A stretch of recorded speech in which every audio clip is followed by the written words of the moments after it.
Good morning সবাইকে। আশা করি তোমরা সকলেই খুব ভালো আছো। আমিও খুব ভালো আছি। আমার একটি নতুন ভিডিওতে সকলকে অনেক স্বাগত আর ভালোবাসা জানিয়ে আজকে ভিডিওটা শুরু করছি। তো এখন বাজে সকাল 10টা। তো এখন থেকেই তোমাদেরকে সাথে নিয়ে আজকে ভিডিওটা শুরু করে দিলাম। গতকাল খুব বৃষ্টি হয়েছিল, তোমাদেরকে আগের ভিডিওতে দেখিয়েছিলাম। তো সেই জন্য কিছু জামাকাপড় শুকনো হয়েছিল না। তো সেই জামাকাপড়গুলো আর আজকে কাজকর্ম সারার পরে বাসি জামাকাপড় ধুয়ে এখন চলে এসেছি ছাদে মেলতে। যেহেতু বৃষ্টি হয়েছিল, ওয়েদার সেরকম চোরা নেই, তাই জন্য বারান্দায় দিলে শুকনো হবে না, তাই জন্য ভাবলাম না রোদেই দিই। আর কদিন পরে যখন গরম পড়বে তখন থেকে একবারে বারান্দায় দেবো। তাতে দেখো জামা কাপড়গুলো মিলে দিচ্ছি। আর এদিকে দেখো কাজ করছে আর মনটা ওদিকেই পড়ে রয়েছে। দোকানটা তো খুলে রেখে এসেছি। তারপর দেখো নিচে চলে নিচে এসে দেখছি যে বোতলগুলোতে একটাও জলই নেই। টিফিন করবো, টিফিন করার মতো কোনো জল নেই। তাই জন্য ভাবলাম আজকে সব বোতলই ভরে নিই, যেহেতু সন্ধ্যেবেলা তোমাদের দাদাভাই বাড়ি আসবে, তো জল বেশি লাগে। আমি একা থাকলে সব বোতল ভরি না, খুব একটা সময় থাকলে ভরে নিই, কিন্তু জল তো লাগে না।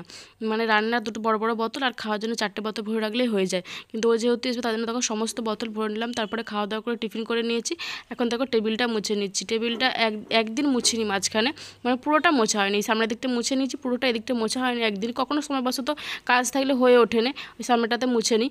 দেখো ওরকম দেখে ক্যামেরাটা ধুলো ধুলো লাগছে। আমার এইখান দিয়ে তো প্রত্যেক দিন দুবার করে মুছে যেন ভালো হয়, এরকম অবস্থা। রাস্তার ধারে একদম। তারপরে এই যে কাঁচের জিনিসপত্রগুলোতেও যে প্রত্যেক দিন যেন মুছলে ভালো হয়, একটুতেই ধুলো পড়ে।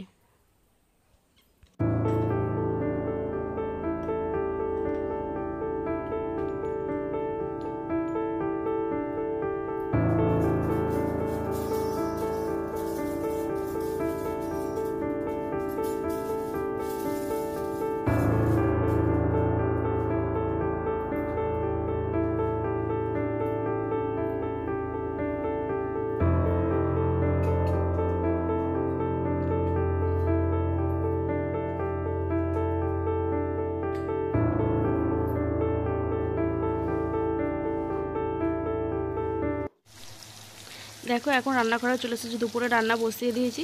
আজকে হচ্ছে পাড়া থেকে মাছ কিনেছিলাম, কাতলা মাছ। তো ওটাই বেশি করে রান্না করাচ্ছি, সেগুলো তোমরা দাদাভাই এলেও হয়ে যাবে।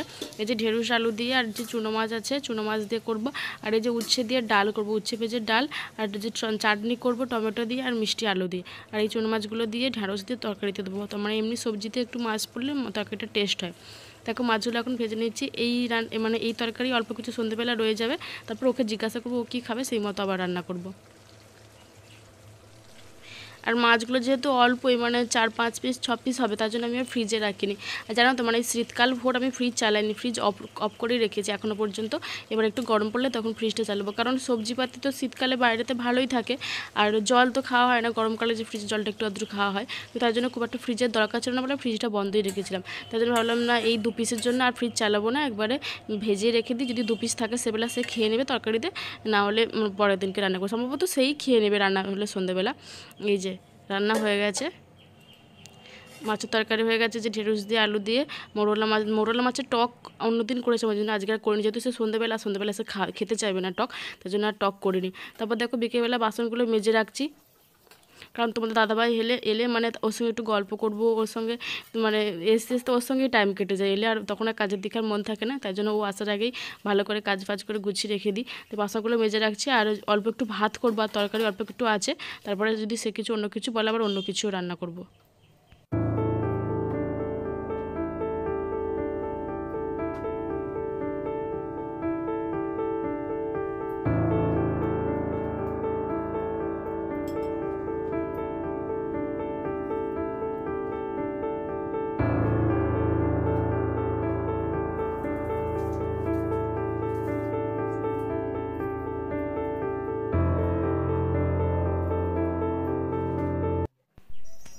এখন দেখো এই লাল টেবিলটা মুছে নিচ্ছি, গত কয়েকদিন মোছা হয়নি।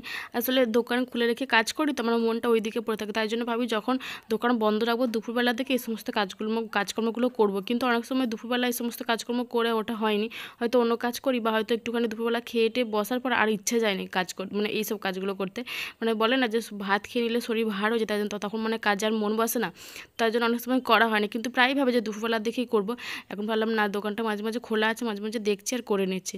আর এই যে মশলাপাতিগুলোর ডেট দেখছি। তোমাদের দাদাভাইকে যত বারণ করি যে এই সমস্ত মশলাপাতি নিয়ে আসবে না এত এত প্যাকেট করে, আমার একা সংসার, আমার একা রান্না হয়, ও মাঝে মাঝে আসে তো শেষ হয় না, বেশিরভাগই নষ্ট হয়ে যায়, মানে ডেটের আগেই নষ্ট হয়ে যায়।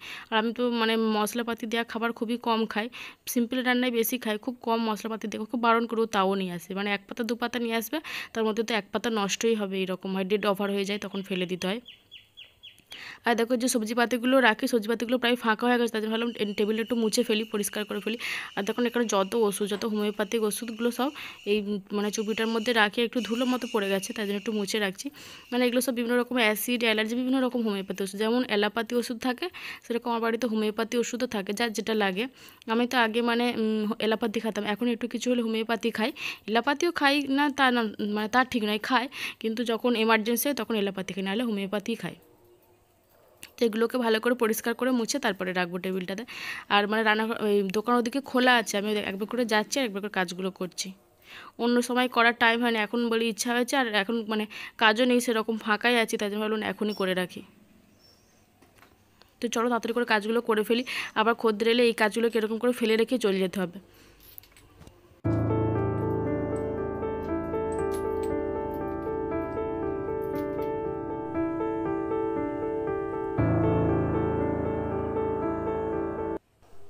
দেখো আমার টেবিলটা গোছানো হয়ে গেছে, পরিষ্কার হয়ে গেছে, পুরো কমপ্লিট হয়ে গিয়েছে, তোমাদের একবার দেখিয়ে দিলাম। আর পুরো রান্নাঘরটা দেখো তোমাদের দেখিয়ে দিলাম।